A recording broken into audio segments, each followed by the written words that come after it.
Hi guys, Freddy here. Welcome back to the desktop for another retro RPG. And this week I would like to present this.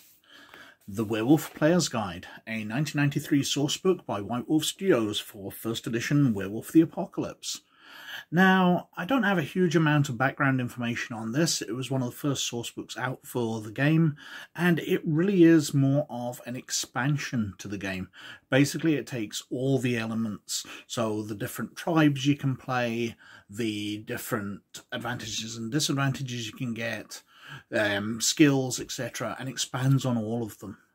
So I'm going to dive right in very quickly. Let's start with the back cover. The Werewolf Players Guide. Gather cubs and hear the song of the mighty Garou, the dying race, the last defenders of Gaia. Long have they fought against the rising dark, against the corruption that is the worm. Though wounded and in pain, they fight on, alone against the end.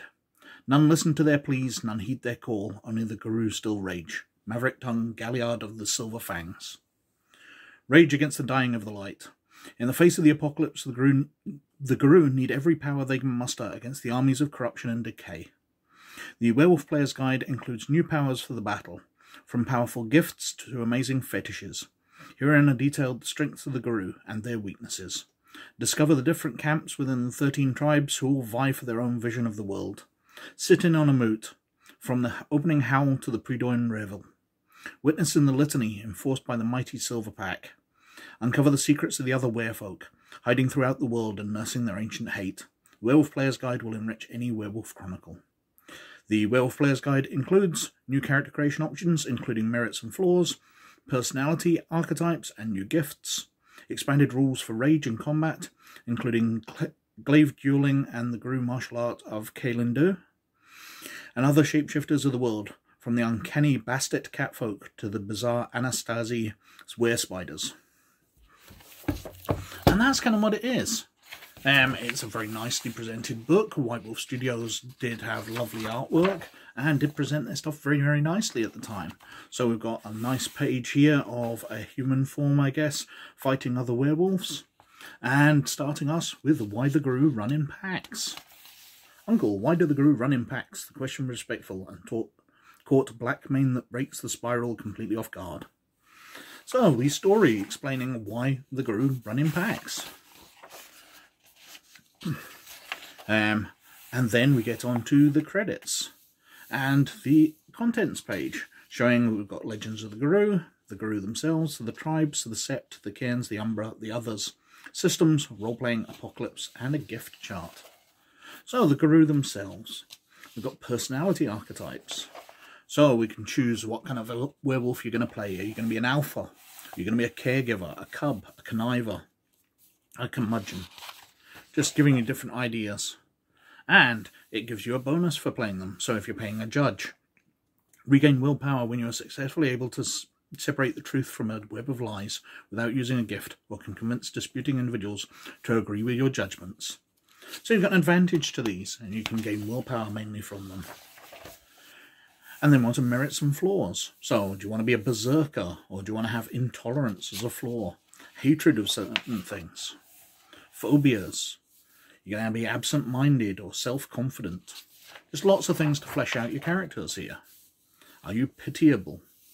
Do you have an ancestor ally? A guardian angel? Do you have a destiny? Human society. Are you tied to a church or a corporation? Do you have political ties?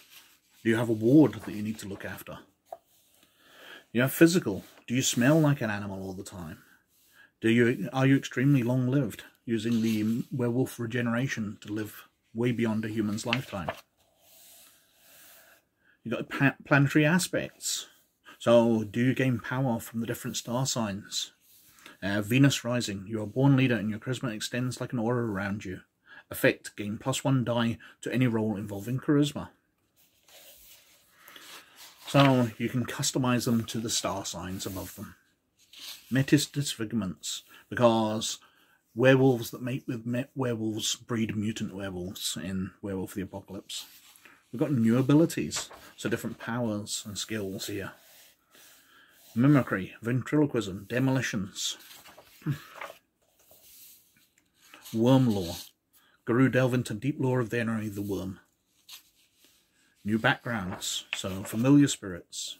New gifts for Homeds, Metis and Lupus. For the different moon signs, Ragabash, Theurge, Arun. Then for the different clans, so you've got Black Furies, Bone Gnawers. Just different abilities to allow them all to be a little bit different. So when you're an Arun Black Fury, you're going to be different to a Galliard Bone Gnawer. New rights, so the magic of the werewolves, the different rights they can cast. And then we're on to the tribes. And we're going through the details of them. So we've got the history, the way they're organised, different names, the camps within them. So within the tribes there are separate tribes. And stereotypes. And only is one of the points I really like in the White Wolf books, what the different tribes think of other tribes. So, a Black Fury, an Amazon sort of warrior, what does she think of a Bone Gnawer, who's basically a street tramp? Harmless street mongrels, but they know more than they let on. Don't judge them by their smell. They can often be helpful, just like good watchdogs. And we've got the Bone Gnawers there. Well, what do they think of the Black Furies? Cute babes. Nah, really, they're cool. A bit tight-assed, but cool. Be nice to them, though. They'll waste you in a heartbeat. The Children of Gaia. The Fianna. The Get of Fenris. The Glasswalkers.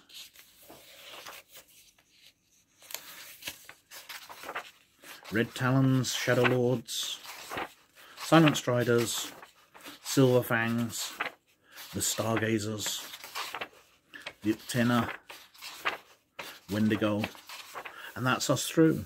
So we're onto the Sept. So, where different clans of werewolves come together, large gathering places.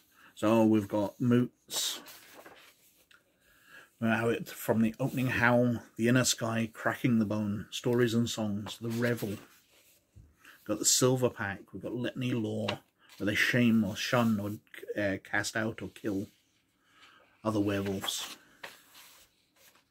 The choosing. Bonuses for the silver pack, where they have in Phoenix as a background. The Rite of the Phoenix. Hierarchy within the septs. Different glyphs and runes of the werewolves. Cairns. So the holy places of the werewolves. The Umbra, so the spirit world. It just really fleshes out everything. And we've got various magical items here. The fetishes that werewolves can use. A friendship ring. Sands of sleep. A scar fetish. Fetish drums. From the mother's skirt, herb magic. Just all the magical abilities. Because werewolves and all the creatures in the world of darkness are possibly the most spiritual. And we've got the others, which is perhaps one of the most interesting parts of the books. Because werewolves themselves are a very interesting type of character to play. Part wolf, part human, very tribal based. But then you've got the other changing breed. So the new Isha, the werecoyotes, who are kind of similar to werewolves. And all their abilities. The Garou, the werebears, who are absolutely massive killing machines. We had a werebear in our party, and in his Krynos form, his sort of combat half-bear, half-human form, he's about 20 feet tall, which was always fun when we were breaking in somewhere, because will the werebear fit? The Koraks, the were-ravens. The Bastet, the were-cats of various types. They can be jaguars or cougars. If I flick back there, we can see, you know, Balam, the were-jaguars, Bagheera, the were-panthers, Khan, were-tigers. The Ratkin, the were-rats, probably closer to the Bone Gnawers than any of the other changing breed. Then we've got the Macaulay, the were-alligators, who basically become velociraptors. They're an ancient breed, obviously. Crocodiles and alligators have roamed the world since dinosaur times. But when they reach into their Krynos form, they become half alligator, half human, which looks like a dinosaur. They are a truly ancient breed. What else we got here? The were-sharks, which, okay, that might be a bit silly. And the Anasazi, who are were-spiders, who, when they change form, they can become a big pack or group of normal-sized spiders. I don't know quite how that works, but a magic, I guess. And then we're on to systems. So, detailing Rage. By this point, Vampire 2nd Edition had come out, so there'd been an updated version of the rules. So it's explaining how to combine that into the rule system. Got a description of combat here to help simplify it. Ranged weapons, firefight complications. Brawling tables, so if you just wanted to do a bite, or if you wanted to body slam someone, or kick, or punch them, we've got all the difficulties there, plus what damage you do, and how many actions it requires. Different melee weapons, including bows, bringing them into the game, and different types of armour. Glaive dueling, so the ritual weapons of the werewolves. Kailen-Do, a werewolf martial art, which incorporates them kind of changing shape as they fight. So we've got shape-shifting maneuvers, where they're actually shifting between forms as they combat. We've got computers, so describing what computers can do within the game. Because this is the early 90s, so not everybody was actually familiar with computers. Probably a lot of gamers were, but not everybody. We've got aging, so Garou are mortal. They do not have a natural prolonged existence of vampires. They see immortality as a sickness. So as they age, they roll on the table, and they can lose points from their perception or their stamina, or they can even die of old age. We've got role-playing, written by Mark Rein-Hagen himself. Do you need a pack?